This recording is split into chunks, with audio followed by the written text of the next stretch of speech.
been having some fun off camera. So, hi, BJ. Good to see you. Hey, Steve. Yeah, I just getting darts thrown at me already by Cecile. It's going to be a great hour. Yeah, good. How are you doing today? Doing well. We're 8-4 and came off a really good win on Friday. And boys are having fun, trying to figure out how to get get more of the varsity guys some playing time. I have 21 guys on the JV. I got every one of them playing time in a 2-set match. I think that's an accomplishment.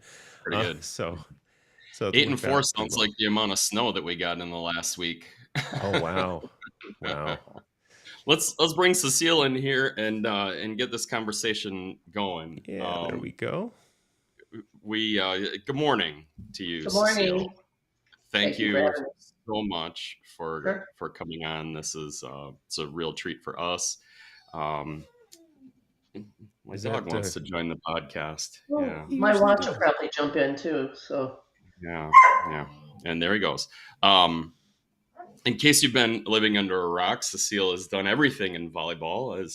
Has been an ambassador for our sport. Probably traveled around the world. You've gone with some USA delegations around the place. Uh, Maybe most well known for her time at Florida State, although I think there have been bigger reaches and bigger accomplishments since then. So we'll get into all of those things. But good morning to you. And what's your volleyball involvement now? We hear that you have unretired, rejoined the working I force. have unretired, but let me just address the beginning of the conversation here when Oh you yeah, said to Steve, "How are you?" He said, "I'm fine. We're 8-4." Okay, so that's how we think of it. When someone says, "How are you?" That's they want to know what's your record, and so I don't have that anymore. So it's really interesting. I can say, "Oh, like I'm doing fine." It's how's your team doing? I used to say, "I'm fine. Let's ask about me first, and then we'll get into my team." So I have unretired. After I got off the USA Volleyball Board, I had been retired from the university since 2015, and then got off the USA Volleyball Board and was just sitting around watching Netflix, going for a bike ride, and Pro Volleyball Federation called and wanted to know if I wanted to be involved in helping develop this new league. So I said, I really, I kind of like taking a nap and going for a bike ride. I was so excited after I kept talking to him. I thought, the wheels just kept turning, and it is a chance, and we're building something from the very beginning. No guardrails, no FIVB, no USA Volleyball, no NCAA, no high school federation. I mean, it's mind boggling what we're going to be able to do. So we'll talk yeah. about that. How are you? I don't know much about the league that you're running. How are you drawing in players? What's the process of bringing players to the league and and sorting them out into teams? Well, the first part of the process, it's Pro Volleyball Federation. And so right now we are getting team owners and cities together. And we have announced four. These are all individual franchise owners. We announced Grand Rapids with Dan DeVos, who his experience in sport. It's very big. Then we went to Omaha, and those two owners are Danny White and Jason Derulo. And Omaha was announced on one day, and the next day they wanted to buy tickets. Fans wanted to buy tickets, and we said, "Wait, Yeah, we don't have a coach, we don't have a team."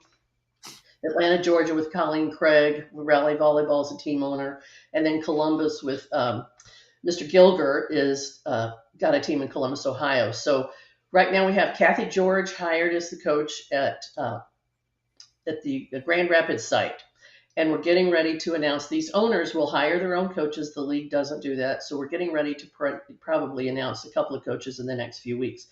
We're still waiting to announce 4 to 6 more cities that'll be in this first year. And that should be coming out within the next few weeks as well. So at that point, we'll hire coaches. They'll hire coaches, but we're trying to funnel them names. So if anybody's interested in being considered for, a head coach or an assistant coach or a staff position, let us know, and we'll funnel that to those team owners.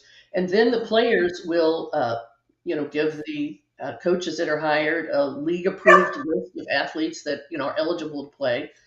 As we know, everybody in the United States has gone overseas to play, except for Athletes Unlimited, has been able to offer some opportunities here. And then once the coaches are hired, they will start going through and go and get their prospects. And then we'll probably have a draft and get those first athletes on those initial teams, which is, an unusual experience to load the teams all at once. And then we'll have a college draft later this fall. So that's how those will all be populated. I hear Wisconsin has a really good fan base for volleyball. I think that would be a fantastic place to have a franchise. I think it would be too. And if you know somebody that's interested in being a team owner, have them contact us, because they've, our co-founders, Dave Winham and Stephen Evans, have done a great job of vetting these owners and making sure that they have the support that can take this league through for years. And, they want this to be a league that treats the athletes right, that pays them well, they travel well, they stay in nice hotels. And as one coach said, athletes that have played in the Big Ten and some of these big conferences, they're used to nice things. And we said, yes, we know that, and we intend to do that.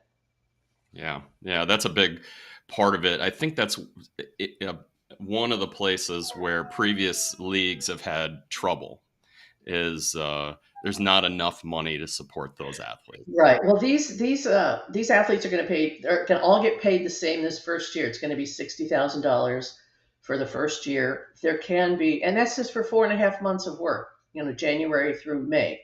We are in that FIVB window of competition. We can't, go too earlier, and we can't go later because of the international season.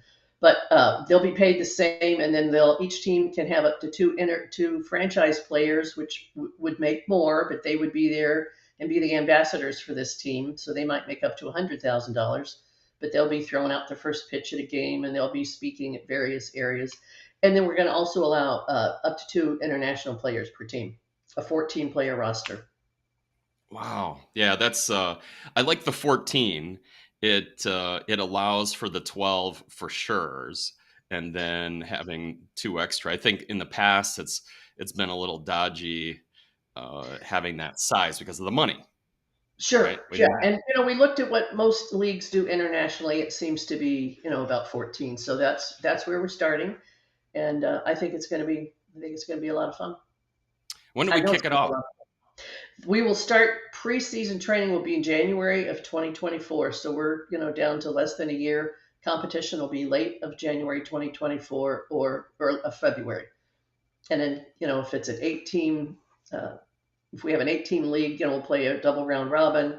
If we've got 10 teams in this first year, then, we'll adjust that competition and then have probably a 4-team playoff. So people will get bonus money if they win, certain rounds. They can get, they're going to also have revenue sharing from the very beginning that will go to the players. I think that's the first league that's ever done that. So a lot of opportunities for athletes to make good money and stay at home for, 4.5 months, because overseas, they're 10 months, and, some of them make a lot more than 60,000, and that's for sure. But a majority of them do not. And I hate to go memory blank on you, but what's the league called again? It's called Pro Volleyball Federation. Okay. Pro Volleyball Federation. I will even put it on our screen. Yeah, let's see if I've got some. There's some swag already. Yeah, well, of course. I mean, I have a little bit of swag, but there'll be more swag coming out. Yeah, I mean, the website is provolleyball.com. And if anybody wants to contact me, I'm the Vice President of Volleyball Operations. It's just Cecile, Cecile, at provolleyball.com. And I'll be happy to answer any questions. We did put some job announcements up on the coaching announcements if anybody's interested on the AVCA website, that they can submit a resume. And again, we'll make sure the owners, take a look at those. And as head coaches are hired, and they'll want to hire their staff, they can go through that as well. Yeah. It's almost got to be a little bit tricky finding the coaches. I mean, I know there are a lot of people that would jump at it. The college coaches have a pretty good gig in a lot of cases. This came to me just not too long ago. I coached in college for a long time, 26 years. You're never the guy. I mean, you got 22 sports, and unless you're football or basketball, you're never the guy. You think about pro sports, you have a team owner that hires you, and they're going to give you everything you need to be successful.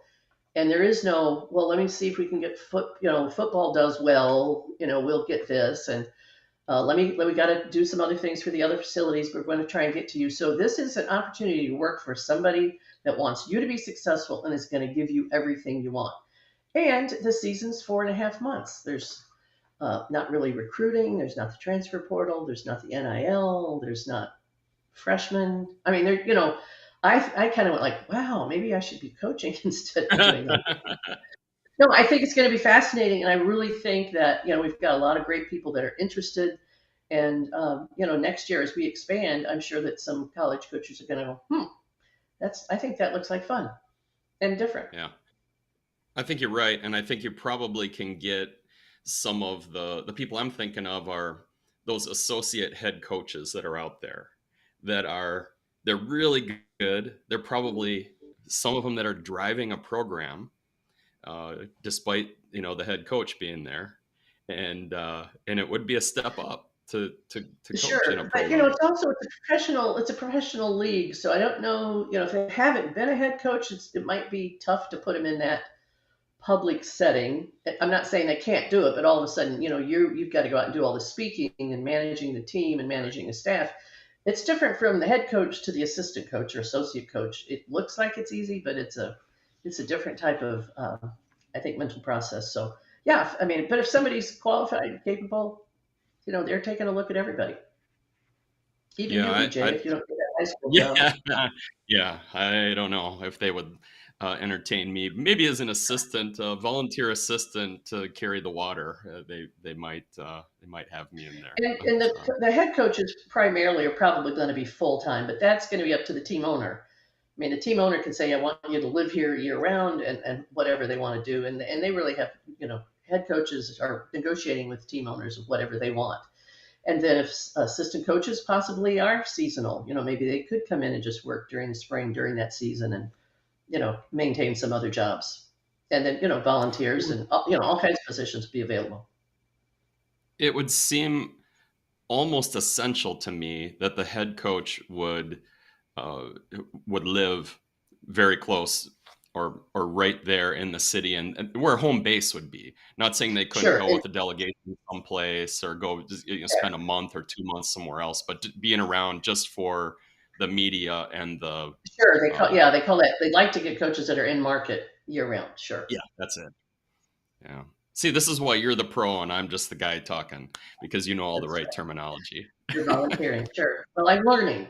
I mean, I'm learning a lot about professional sport. I've never really followed it too much in any sport. And our founder said, "Well, good. We hope you know a lot about volleyball, and we'll cover the rest of it." And I said, "Okay, we can do that."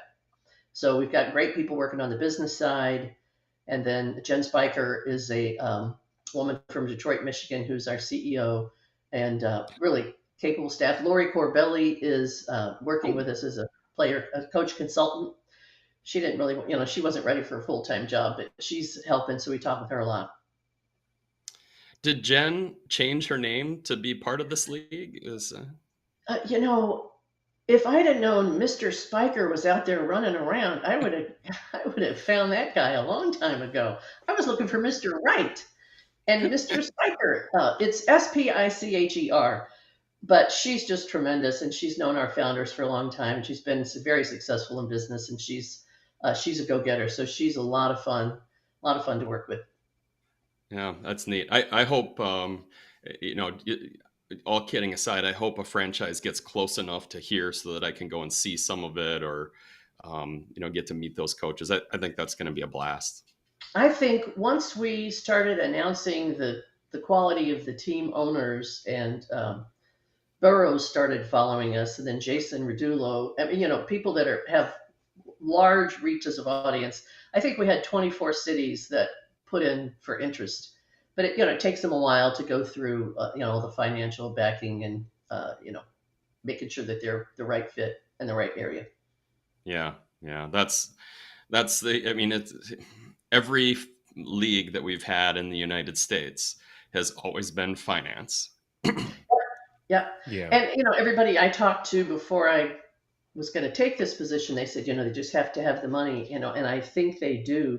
Let me tell you some other things that I think are fun about the pro league, and I want to make sure I tell you about. So I've called a variety of coaches, as you can imagine, retired and unretired, just to talk about their suggestions for the league, and we've just had some great ones.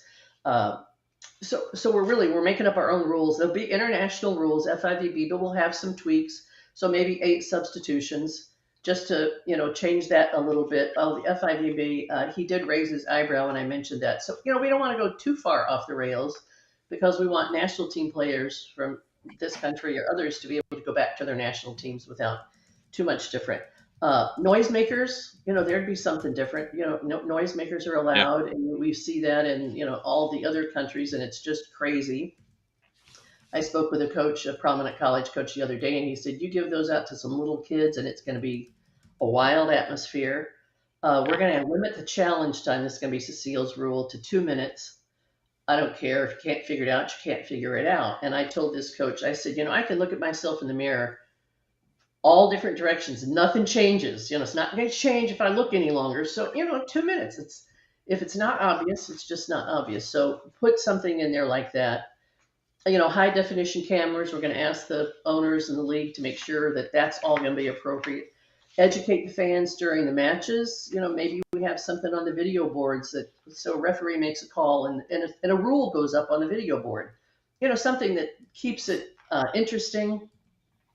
Do quizzes during timeouts on rules or technique or skills. Let's have some coaching shows. Everybody's got football coaching shows, baseball coaching, basketball. Let's have volleyball coaching shows so we can learn more about the game, understand what the coaches are saying. Of course, have them mic'd during matches and interviewed during matches, I think would be great. And then, we're going to get our teams into the community and support that community. If they want the community support them, our athletes will be out there. And I think it's important that people in the United States will know our national team players and our Olympians all the time instead of just those Olympic years. And then, hopefully dominate international competition with us. So that's the plan. It all just sounds fantastic to me. It's the kind of thing that as it a brings you volleyball out of fan, retirement, doesn't it? It brings you out of retirement. I know. There's For so 30 much years to we've been think about. begging for this. Yeah. Yeah, in the right hands, I think it can work. It's got to have, it's got to be somebody that has the money. I think the money follows quality. So Yes. all the things that I hear you talking about are the quality items. Can we get people in the arenas? And even more importantly, is there a way to get it on TV somehow? Or Yes. Yeah. No, there'll be televised matches. Sure. They've got a plan for all that. Well, it's got to be better than watching cornhole or whatever other kind of garbage ESPN. Poker, Yeah. cornhole. Honestly, I know. anyway, I know. I'm sure. I know there are fans. I'm just not one of them. But Yeah, I agree with you. Yeah, I'm so looking forward to it. I can't wait. It's going to be interesting to see and watch, and just the organization. I love the fact that you're a year away from starting this, and there's so much work going on. I think that's a good piece of it too, and that I know it's been going on for some time, the organization, and we're still quite a ways away from the beginning of a season. So I hope that level of organization helps us. yes, I think it will. And again, these two founders have been involved in sport, entertainment, all kinds of industry for years, and so they know the venues, they know the marketing people, they know how to do all this stuff, and there's a huge staff that's already working on all these areas, media, promotions. Yeah. Steve's already putting up Yes, I see he's got the videos. website up. Yeah, that's awesome. Good for him. And we have Morgan Hens that was at Stanford, is a player consultant, and Tori Dilfer is another player consultant. Veronica Stone played at Oregon. So we've yeah, some of these athletes have signed on as consultants, and they're visiting with other athletes. That's cool that you have Veronica. She spent a little bit of time in the Green Bay gym, and what a Hmm. cool what a I mean, she's such a neat person. I don't want to go too far off the rails here, but there were probably 3 or 4 different athletes that I had studying various parts of her game. Like for a middle, it's easy. Watch the timing that Yeah, Veronica's using, and then right. another player watch the way she hits this ball and see if you can emulate that. I mean, we did so much with her, and Yeah, what a great connection. Uh, you know, yeah. And Jenna Rosenthal, she's up from the Wisconsin area, I believe. Yeah, she's one of our yeah, player consultants. Well, really, really well spoken and well versed, and very excited about this. And I yeah, think she's playing. I think she and Morgan Hens are playing with Athletes Unlimited, which has right. moved to the fall now. So they're playing with him this spring on this college tour, and then they'll if they play with him this fall. And of course, our league is going to allow that as long as it doesn't interfere with our season, January to May. So there'll be some overlap with that. Right. Yeah, I think I was waiting for you to bring up Athletes Unlimited. I think it's great that they have different seasons so that the athletes can choose. I'm going to play this one, or I'm going to play that one, or I'm going to play them both. Sure, If I play them both, maybe I don't have to go to Pakistan or sure, right, Zimbabwe. right. Or, No, exactly. I mean, I hope that we can keep more of them engaged here. And again, we felt it was important. And when Athletes Unlimited, and again, they're a much shorter. I think they're about a month. Their season's about a month, maybe 3 or 4 weeks.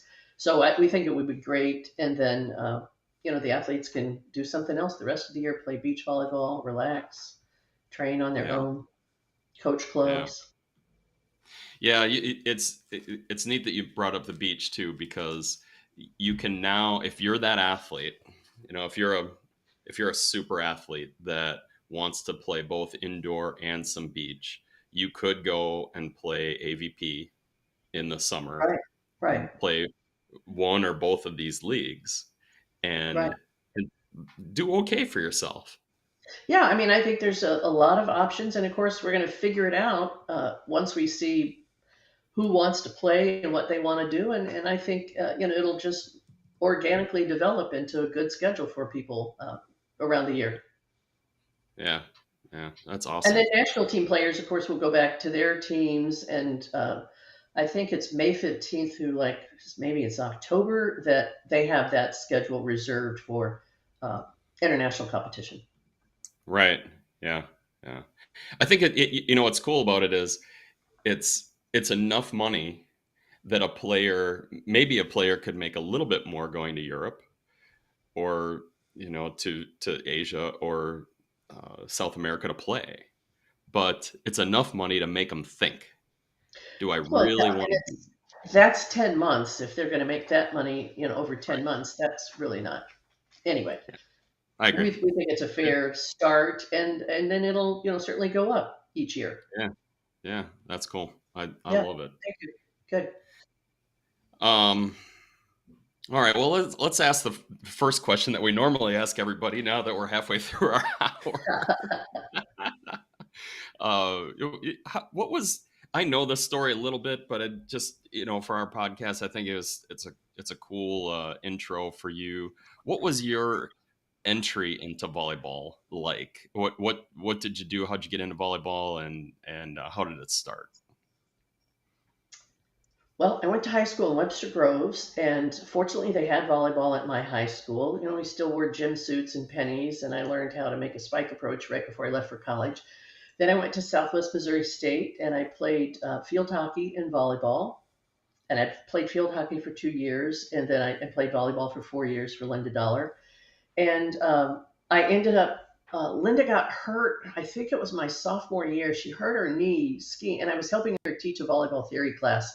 And all of a sudden, I'm teaching this volleyball theory class, and I just seemed to get really engaged and learn about it. And was a great mentor, and still is a great mentor for me.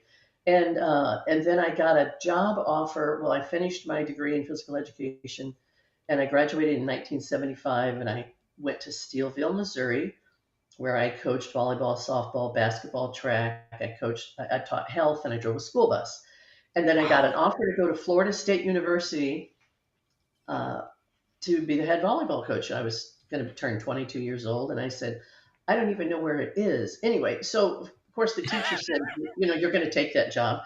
So I had to go work on my master's. So for $3,000 a year, I moved to Tallahassee, Florida, and I What? ended up. Well, that's not quite 1976, but anyway, I moved to Tallahassee, Florida, and I was the head coach same year that Bobby Bowden started here, and got my master's in 2 years, and then Title IX kind of came along, and then it became a full-time job in 1978, and I coached So until 2001. a three for $3,000, you had a part-time job that you got hired at a prominent university. Yes, to, to it was called women's sports. I also had to pay my tuition out of that $3,000, which required what? me to get a part-time job. If you'd like to hear what that was, Yes, I we worked, Why do. not? I worked at a liquor store from 8 until 2 in the morning. Probably saw some of I your was the only friends. Division One coach probably did that, but that's what the graduate students did in our department, because you could go to practice, you could do everything else, and then at 8 o'clock at night, you'd go serve people. You'd go work at a liquor store, and that was, that's what helped pay the bills.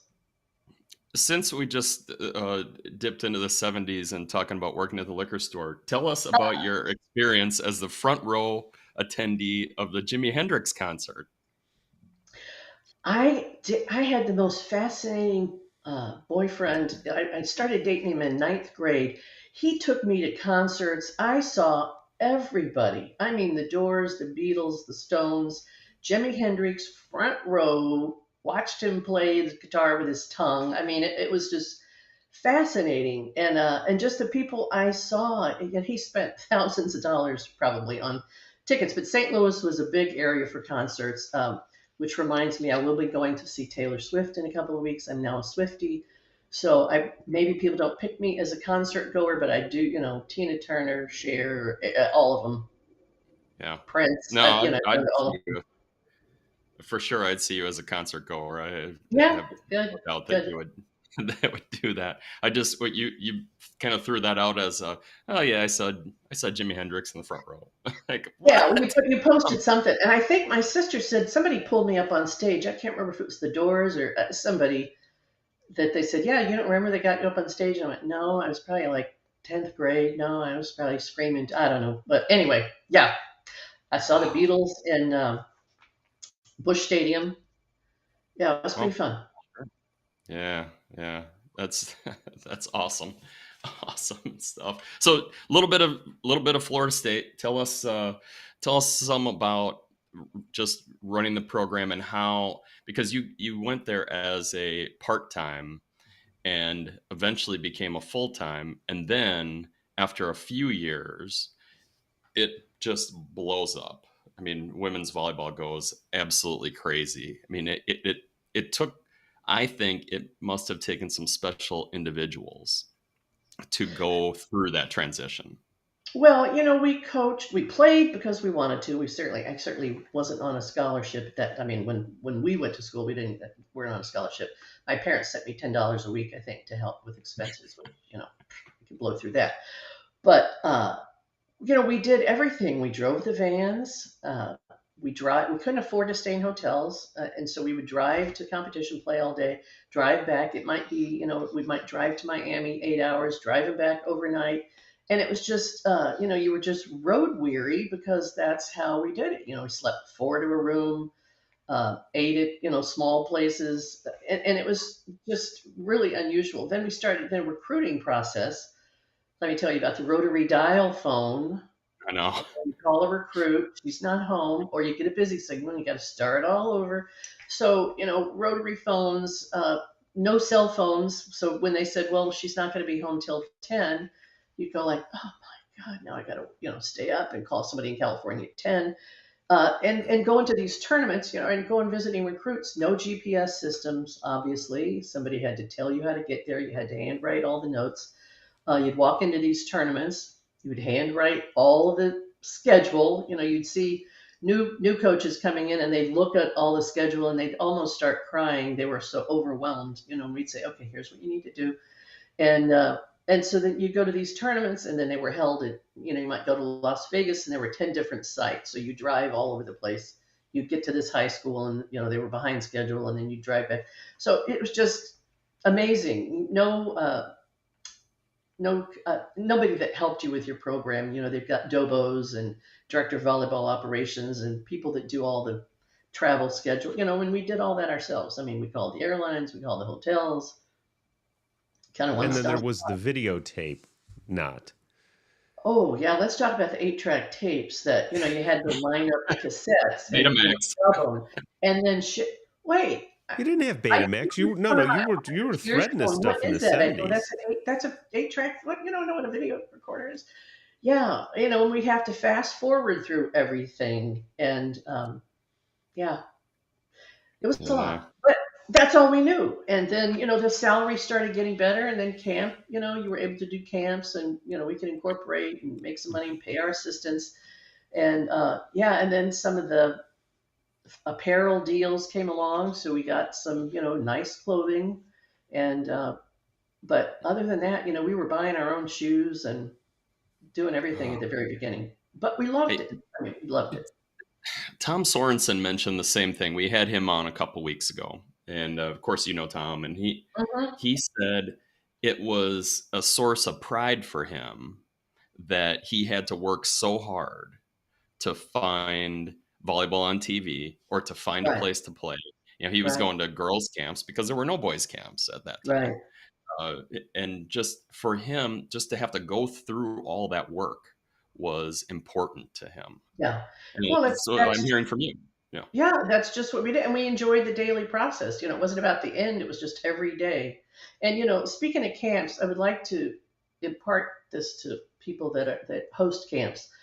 You're not having camps because those kids are going to be good. You're having camps and being nice to people because they're going to be your cardiologist, your Yeah. financial person, your insurance person.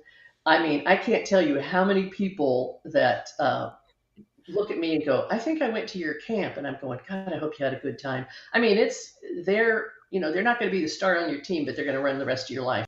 So it's a lot of fun, and I run into them all the time. We were at a family reunion in I think it was South Padre Island. I'm out jet skiing. My family's at the bar. No telling what they're doing. I'm jet skiing. My hair's sticking straight up with salt. I come in and my brother-in-law's laughing, and I said, "What's so funny?" And he goes, "The bartender went to your camp." And I went, "Oh God, no! Oh yeah." I mean, you can't go anywhere that you don't run into campers. So Yeah. treat them That's nicely. good though. It's good. I mean, for Yeah, me, I had that same moment when, as soon as you said it, I went, "Oh man, we were new parents, and our son was less than a year old. He's going in for a hernia surgery, and this nurse comes walking out. We're like, 'Hey, Michelle, how you doing? I haven't seen you for the longest time.' right. And she's the attending nurse Yeah, that is going to take my kid away sure. to go under and get him. Like, that changed my coaching Yeah, philosophy in an instant. for camps. Yeah, because you think of a lot of times we think it's about the recruiting, but that they're going on to fill important roles in everybody's lives, and so it's yeah. When they would say I think they asked my mother, "Now, what's your daughter's name?" And she said Cecile Reynaud, and the lady, I could see her look at me, and I went, "I hope you had a good time. I hope." She went, "Yeah, yeah, yeah." Like you're never sure if it's going to be a wow. Yeah, We get kids all the time asking about camps, and I'm sure Steve can mention this too. But we, I always look for somebody uh, as I recommend camps. Are they going to have a quality experience? Are they going to right, have fun? Are they going to remember? Are they sure, going to talk about it? right, right. Um, and then, maybe they can learn some things. The ones that really bother me are just the money makers, where they get 500 kids in, and there's 8 instructors, and And the head coach isn't there, and yeah. right, yeah, that's the one Yeah, that I, bothers I don't, I don't care for that. Yeah, and the first year, it's really overwhelming as your business develops, and then you start, putting your name on the shirts, which you're going like, oh, I feel awkward doing that. Women, I'm like, no, I don't feel like. So, my name is on everybody's shirt. I'm, feeling insecure. And this kid comes up and goes, hey, what's your name? And I went, mm, Look at your uh, shirt. yeah, okay, sure. I'm Cecile Reynaud. She went, okay. I mean, like, nobody cared but me, right? Yeah, yeah, that's it's they don't. I mean, that's one of my biggest pet peeves. I think about coaching is we talk about team first, and really the athlete has to come first because the Sure. athlete joins the team for Right, something for them, right, right? right. Yeah, yeah. It's big part of their Yeah, lives. Should be. yeah. Well, yeah, self-care. If you don't take care of yourself, you can't help your team. That's the whole of it, And I think right? fun that you said earlier, it's got to be fun. I mean, what's the point if it's not fun for everybody? Coaches, Right. players, parents, all of it. It's not. It shouldn't be a grind. They should want to be there, want to come back. Yeah. Yeah, and well, How BJ and I come at it from the avocation side of things too. So it's a different, I ran my first camp, so to speak, this summer after 22 years of coaching, and it was I got every bit of advice I could get from this VCT community and otherwise because I got thrown into it. It wasn't something I initiated. My new school, which became my old school very quickly, no story about that, but Long story.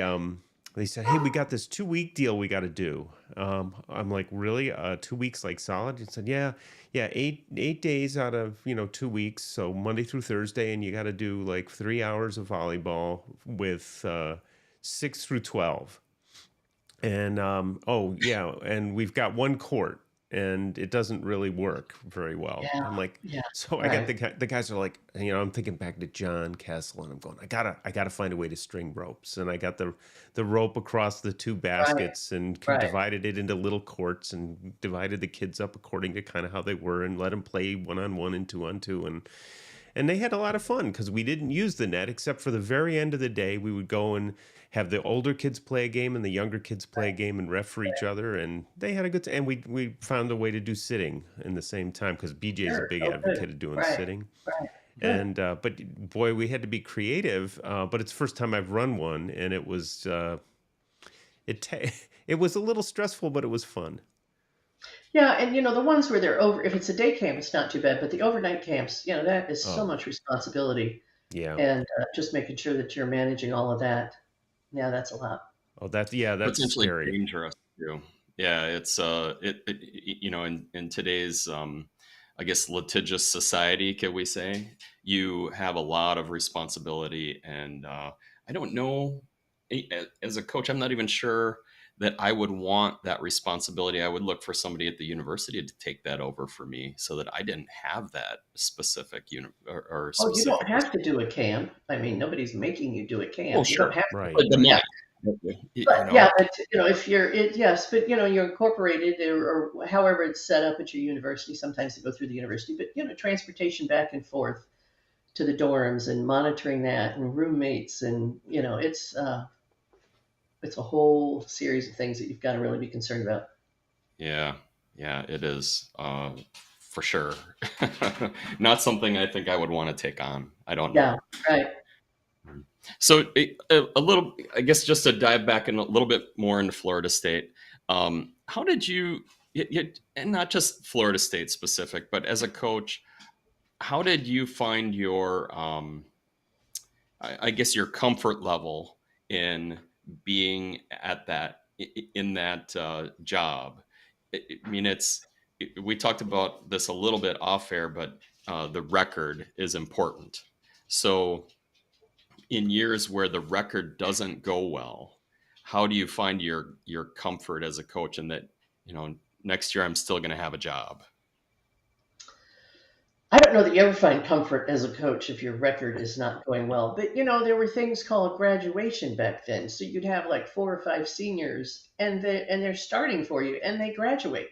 Well, you're not going to be, they weren't transferring, but they graduate, and then you're back to having 4 or 5 freshmen, and they're going to just move up. So we always tried to have things we wanted 4 seniors, 4 juniors, 4 so you wanted it spread out, but sometimes there was an injury or something happened, and then you just end up with kind of lopsided, and not everybody had the experience you needed. So, but uh, it is a very tough job. I mean, there's nobody that you want to please more than yourself, and you certainly have administrators to answer to, and community to answer to, and players and parents, and it's a tough it's a tough career. Fun and rewarding, but yeah, you do have those you have those years where somebody says, "Hi, Cecile, how'd your team do?" You go to a family Christmas or whatever, and they say, "Hey, how'd your team do?" And you go, "Do we need to talk about that?" Or if somebody wanted to ruin your day, they go, "Hey, how's recruiting?" And you go, "What? Don't don't bring that up." So yeah, that's how you're judged as a person: is how does your team do? How's recruiting? And you know, not your Did health, not your happiness, but that was it. That was no, what you were no, asked not about. that. Yeah, yeah. You Just made all the that comment. You made the comment at the very beginning. Why did I start off with my record? Well, and what what I didn't mention is we've never won more than 5 matches in a season. So it's kind of the Okay, boys so have really made progress, yeah, and we're you're only like, halfway done. yeah, So good for you. it's fun. Good for you. But you're right. But it got me thinking. Yes, I gotta. You can fall into the trap of wins and And your losses. family and friends do. They just Yeah, say, yeah, how's the season going? That's how they start the conversation. So if yeah. Yeah. it's going great, you can just go on and on. And if it's not, you go, oh, But it's a and trap. yeah. And, we laugh in sport management when we were teaching, we talk about, the pro team spent billions of dollars on this research, and they figured out 50% of the teams lost, and everybody went, wow. But, somebody's got to lose. It's just, how do you handle that? Yeah. How do you process that? How do you handle that? And how do you go on from that? And, try Yeah. not to spend too much time on it. And, that's old news. And let's go on to how can we get better every single day. Yeah, I think the thing I'm finding also at the high school level, especially we're a Title I school, and man, the kids need a place. They Yeah. just, they need a place where it's the best part of their day if we can make it that way. And Right. And I I have think to what's remind important is myself. that, yeah, young women and young men need confidence. They know they've got a safe place they can go in and have fun and enjoy and be with team and just learn all the skills that you learn, being in a team sport. Really important. Yeah. And hard work with consequences. You've got to do some things, and you have, you're held accountable. So back to answer your question, one of the things that I think I found when I first started coaching in the Steelville, Missouri, I had, for some reason, this was just my whole philosophy at the very beginning. I had 2 fast pitchers. I was coaching softball. They skipped practice, and so I benched them the next day for a game. We lost 45-0. We were playing slow pitch against a team playing fast pitch, and I had no hesitation to keep them out. I mean, I never even considered putting them in. And but in softball, you can only take 1 timeout an inning. So about every 15 runs, I'd go out and go, "Is everybody all right?" And, yeah, we understand. And the 2 kids are on the bench just crying. But I'll tell you, they learned that lesson, and that was just the way I felt things needed to be run. So Yeah. it helped when I went to school and I was the head coach at 22, and some of the players were 22. I mean, I already felt confident, and I knew how I wanted to run a program. Yeah. That confidence is amazing to me. I can't imagine a 22-year-old today jumping into a Division I program, let alone a Power 5 program. I think That they just hired, I believe it's North Carolina field hockey. I believe Yeah. she's 22 or 23. Yeah. Yeah, so be anxious to follow her, and I hope she does well and has the support. Yeah, exactly. The first phone call is to the soccer coach, right? I mean, you call Anson Dorrance and say, "Hey, look, Sure. we're playing a kind of a similar sport, and we need your Well, help." she's played there for years, so she knows all of the ins and Yeah, outs of what of he's doing course, already. Right. of course. Yeah, So you're going to ask yeah, me about volleyball in the future? yeah, yeah. Let's talk The about that a the little future, bit. BJ. Where do you, I know we're not talking about the past, huh? We were Oh, just well, talking. we've We been talked talking about the about it past. for a half hour, but tell me this. What do you see as the issues that we need to solve in the somewhere from the, I don't know, I guess where do we start now? 10s or 11s? We have an 11s national championship yet? How to solve the, where are we going from the 10s to the 16s in junior volleyball? What do we need to change? Oh, I have like a couple of pages of things I think we need to change. If I Okay. may I?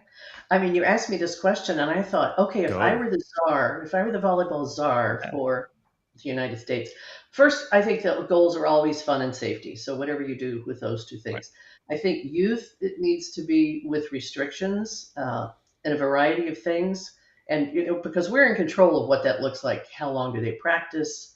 A variety of things. I think we need them competing in other sports because overuse injuries are way too much.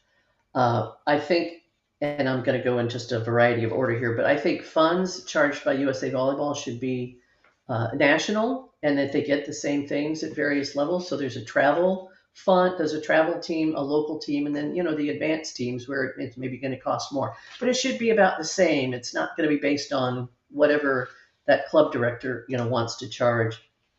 I think we relegate teams whose parents misbehave. That they just are. We've got to stop the athlete parent misbehavior. I know that's awful. It's awful for the kids. It's awful for the parents, and they don't realize it. And then the officials. Um, I think everybody has to take part in officiating responsibilities. It's not who wants to, but they rotate around. Everybody needs to be involved in that and learn that because we're going to lose officials, and we've got to make sure they're backed up, ready to go. Here's one that goes way back. I think players need to call their own touches. That's what we Hmm. used to do. That would speed up a lot. One person out there knows what happened, and if you just raise your hand, we could move on. I'm sure no college coach would let them do that. Uh, Have you gone to the adult nationals? Have you spent any time at adult not nationals? I lately, know it's a no. weird space. Okay. At adult nationals, they do call their own touches. So somewhere from high school or college to adults, they learn that I have to call my own. Yeah, well, because you've got a coach that's paid a lot of money, and they don't want you to admit that you touched it. And Yeah. I mean, there's a reason that we're not being honest. But anyway, Yeah. so All I right. think Go on with your list. yeah, we could go. I think coaches need to be certified just like they are in soccer. I mean, everybody has a license. I know in USA Volleyball we fight that. Well, people don't want to take time. Okay, well, you're coaching. You're taking our precious asset, our children, and we're letting you take them across the country. You're going to put some time into learning how to do this. Club directors need to pass a certification. So, Cecile can't just roll in and put out the net and start charging people a lot of money. I think coaches need to specialize at different age levels, and we need our best coaches with the younger kids so they will stay involved and learn the basics. I don't think we should specialize until after 14. Now, keep in mind, I'm a person that was at dinner in Thomasville, Georgia last night. There was a little 11-year-old girl sitting, waiting to get into the restaurant. She had a volleyball shirt on. And what's the first thing I say? What position do you play? And I went, don't Yeah. say that to her. You're She's doing. 11. She said, I'm an outside hitter. And I went, I'm sorry. I should never have asked that. Her father was an orthopedic surgeon, so he understood. But, Okay. don't specialize and let them play all the way around. Let's just rotate and play all the way around. Non-starters, I think we need to give them responsibilities and no sitting. I'm sorry, they're not going to stand down at the end of the court. They're going to sit on the bench like we used to. They're going to take stats. They're going to be given responsibilities. But that zone down there, I don't know what's going on down there, but they're too far away from me. I want to be able to lean forward and give a lecture and everybody hear it. And That's the fun stuff, right? Aren't they having yeah. fun down Oh, my coaches wanted to hear what I was mumbling under my breath. But I think coaches need to stay seated. We're not the show. Sit down. We didn't used to be able to stand up. And if you look at older coaches like Russ Rose, myself, a lot of them, John Cook, they sit down. Like we there? They don't said, need to be out. yeah. Yeah, I mean, what? It's anyway. I'm What's going off. ironic about that is I fought for volleyball coaches in Wisconsin. My high school gym teacher became the director of volleyball for the state, and I worked with her and fought for volleyball coaches to stand up, but I sat down. Yeah, I mean, I anyway, I don't know. I just think we could skip back and let the players play the game. I think it'd be Right. distracting if somebody were right there. And Well, I'm that's sure what other people bring coaches up right. about beach. That Yeah, they that can't coach, right? I talked to John Cook the other day and he said, yeah, and I said, no, there's no coaching. He goes, right. You just listen to music and talk to them while you change sides. And I said, we Yeah. should have done that a long time ago. Yeah. Yeah. Timeouts. I saw the sitting team, women's gold medal sitting team, Paralympic team do this.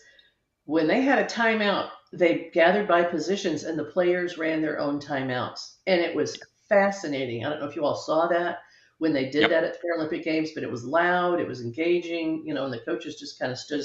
Fascinating. I really like that idea. Coaches can only contact the ball in practice the same amount of times they can contact it in a match, and that's zero. I learned that So from Mike Hewlett. I was telling that story no because he touching came the in as my ball. impact instructor and said, here he comes in with two artificial legs and two hooks and says, "How many you tossed?" And we raised our hands, and he said, Right. "I can't, and you shouldn't, and here's why." Right. Right. I mean, it's just, they're not going to get better if they can't do it themselves. I mean, imagine a golf coach going, give me that club. I mean, you know what? It's just, our softball coach, her back was sore. And I said, well, what? She said, from hitting infield. And I go, why don't they hit infield? She said, well, they can't hit it where they need to. And I went, and they're not ever going to be able, you just argue with coaches from various sports. Um, I think we need to pay for two players and let's pay it forward. So if I get on a team, let's bring somebody else that needs to be in there. High school and club coach, I'm sorry, high school, you answer to the high school federation. So they're the ones that kind of make those rules. That's a little scary. College, you answer to the NCAA. And when I was talking to various coaches, as I've said around the country about the game and how we want to play it in pro sports, they kept saying, well, we can't do that because of the NCAA. And I went, okay, just imagine the Shangri-La where you can make it up how you want to do it. National teams, I think there needs to be a pipeline, not just for athletes, but for coaches. It shouldn't be a surprise. We should know who next national teams are coming up, and they're groomed and, put in the right positions. They travel internationally. The athletes know them. I think that's important. I'm now on the USA Volleyball Foundation board. Oh, And yes, I got on that. And we just have done a horrible job at raising money. So I'm now chair of that development committee. So I think we're going to have a path to the podium program, but we've got to broaden that entrance to the path. It can't just be people that can afford to play volleyball. So somehow we can't have our sport be driven by finances if we want to be the best in the world. Annual giving, corporate sponsors, if every athlete that was involved or coach that was involved with USA Volleyball at some point in their lives gave back, do you know how much we could improve the oh, youth that are getting into our programs? If you look at every university, that's what their boosters do. I mean, that's why their programs are great because they give back. But for some reason in USA Volleyball, we haven't reached that mentality yet, and I'm going to try and work on that this year. Okay, here's my really important stuff. I would restructure the national governing body. People this is might the one I love. people are going to hang up at this point. Uh, I mean, it started the way it is because that's how it all developed. But we're way past the way the business model is run. So I would look at something like maybe having 8 districts around the country, no regions, but 8 districts with people that are elected and they have term limits. Because people, there are still regional commissioners that are there. Not necessarily when I played college, although there might be a couple of them that are still there. There might be. There needs to be some change. Other people have ideas, and if we don't let the younger people take over, and we just are stuck. Nothing changes. Nothing changes. So I think that's kind of scary. I think membership funds should be paid to the national office, and then it's recycled back out. I think the JVA staff should run the junior programs. They know what they're doing. They do a great job of it. Membership, there's not a membership to the JVA, but the staff that has run that organization, they should be in charge of the junior programs. The championships should be run by people that work for USA Volleyball, the qualifiers, and they hire contractors and they run those tournaments. I think that's the way that should be set up. The foundation should be giving scholarships to people that are asked to join the national teams, the youth national teams, the beach teams, and they can't afford to get there. I think the Volleyball Foundation should be giving scholarships to them. Um, so there's my take on how things could change and how things could be better. And I think I talked to you about the pro level, noisemakers, people out in the community, coaches shows. There, I definitely have locked myself. My retirement mind came undone, and I'm on it now. Well, I want to go back to that noisemaker issue too. I know you're a golf fan, and the Phoenix Open has Yeah, really done things differently than right, everybody else. Steve right. being in Phoenix, Yeah, yeah. like, hey, let's make That this changes the whole valley. It let's have a does. party rather We used than you know. to be so quiet. We used to sometimes share the gym with our basketball coach, and they needed stone, just quiet. And I said, specificity of training. Do you want it quiet at your games, or do you want the play? And they were like, "What?" And I mean, you just can't get through to them. And I said, you need to be able to. Well, in volleyball, we can practice with anything going on because we're used to it. I was teaching a class one night. I think maybe they were taking an exam, and we were upstairs, and intramural volleyball was going on, and whistle, whistle, whistle, whistle. And the class said, "Can we shut the door?" And I said, "What's the matter?" And they said, "All those whistles." And I went, "Oh, there are whistles." I mean, you're just used to tuning those things out. So sure, I mean, athletes will be able to do that, and the noisemakers. But Japan, where they pass out those little batons, and I mean, it's just fun. It Get some boils down to cowbells in training. there. Yeah, Right? I mean, it boils down to training. When the US men went to Iran, it was crazy in that gym, and it probably was a little scary for those guys, but they went over there and they had a great competition, and it was noisy and incredible. It's probably something those guys remember the rest of their lives. sure. I mean, and the fans think it's fun. We actually practiced to the football crowd noise tape when we were going to go someplace that was going to be crowded and packed. And so we borrowed their audio, and it came in. And of course, when I get to block that punt, I block that kick, I would disregard that. But we just cranked it up, and my team said, "Can we turn that down?" And it's distracting. And I went, "Nope, not Oh, not turn it. that's all. Learn how to communicate with all this that's going on." So yeah, you just want to practice with what you're going to be in. I think it would just be really a fun environment. Well, I know we're over our time here a little bit, but this is the stuff that I really love. So I just want to ask you one more question. Sure. You get 2 hours in the gym with a couple of, with a group of team or a group of players on a team, maybe, you're 10 or 12.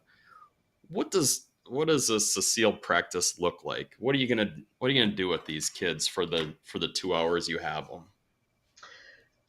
Somebody was doing some work for me, and I said, "Send me an invoice." And she said, "Well, maybe you could just come and coach my daughter. She's 7." And I went, "Ooh, I'm not good with 7." So I went to watch her practice, and she walked under the net without it even hitting her head. And I thought, this is not my strength. But I would make sure there are lots of contacts always over the net.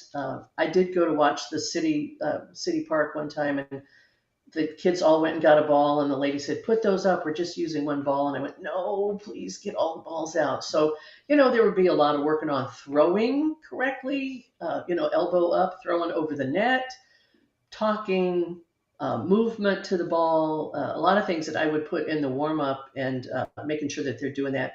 And then, as I told you before, one on one, where they're playing one against each other, the other one across on a narrow court, one on one, where they have to pass to themselves, set to themselves, and hit it over, and have to serve straight ahead. A lot of individual skills like that. The warm up would be, just little narrow court or short court doubles, triples, just so they learn ball control and get lots of repetitions. And I think, I'd make the court, again, if they work in smaller, narrow courts, or however you want to divide it, that they're really getting much better with their control.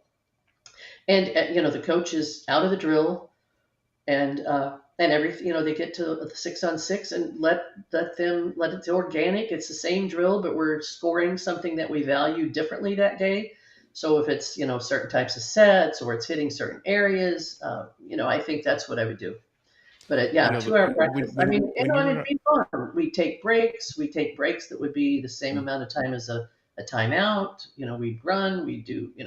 once we joined the ACC, when we'd get a water break, we'd go over and do push-ups, and they, had to memorize all the pennants across the, Clemson, Georgia Tech.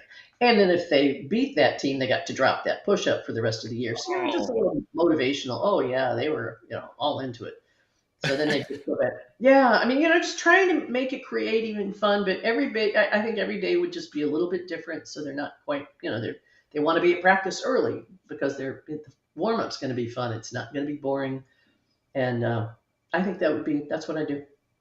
Yeah. One of the things Yeah, I stole from you early on was, and I probably was before we met out here in Arizona. I think it probably was an interview or something, and it was basically, score what you value. And Yeah, I had a little 13s team at the time, and I'm like, okay, I'm going to value overhand swings. You can't score without an overhand sure, swing, so you can sure. do, or whatever.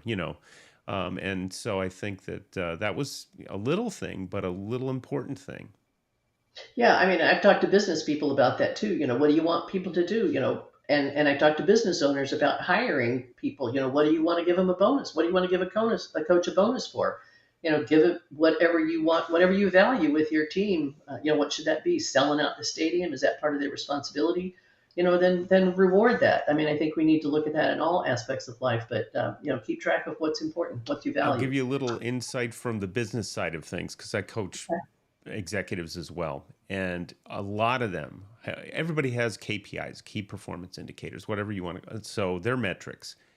And I found an interview that Peter Drucker gave because they all attribute what gets measured gets done, or what gets measured Sure. gets, Yeah. Right. to him. And he said, I never said that.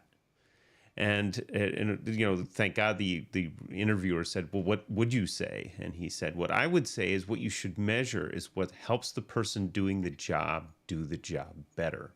Good. And I'm I like. like, that's an important concept because you really have to think about what's going to help them get better as opposed to what's going to help them get criticized or blamed or other. And so I try to use that in my gym, but I also try to use that in, with my executive clients.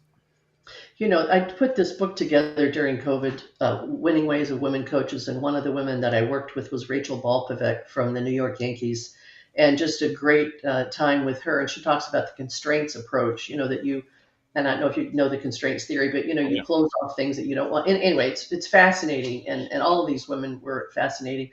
Softball coach from UCLA really talked about player expectations and goals, and everybody knows what they're expected to do, and it's clear. And our softball coach at Florida State is all about fun, and people watch our team play and go, how can you have that much fun? But they teach them, focus on fun, and then you get back out, and then you're into the game. And there's just so many things that go on in coaching that pertain to the rest of our lives. I think it's fascinating. Yeah, I absolutely agree. We could go for another 6 hours on this, but let's be respectful of everybody's Sure. time. Steve, you're gonna have to Sure. run us out. Cecile, thank you again so much for coming on. It's always entertaining to speak with you, Thank you. and even when we go down the odd tangents, it's maybe those are the better places even. Well, I mean, volleyball has been very good to me. I love it, and I love the people in the sport, and I want to try and give back to do whatever I can to help people be successful and athletes enjoy it. And you just gave me a flashback to Chico Escuela, which you and I may remember, but baseball been very, very good to me. So Yes, uh, right. thanks for being with us. It's good to Thank see you you for having again. me. And I'm really interested in the league. I think if anybody who's listening to this, if you happen to come in late in the game, go back and listen to the first 15 minutes or so about your new league and how it's coming together. And 2024 should be a lot of fun. So, Will BJ, be. I'll see you next time. Cecile, thanks for being with us. And Thank you guys. I really come enjoyed see it. us.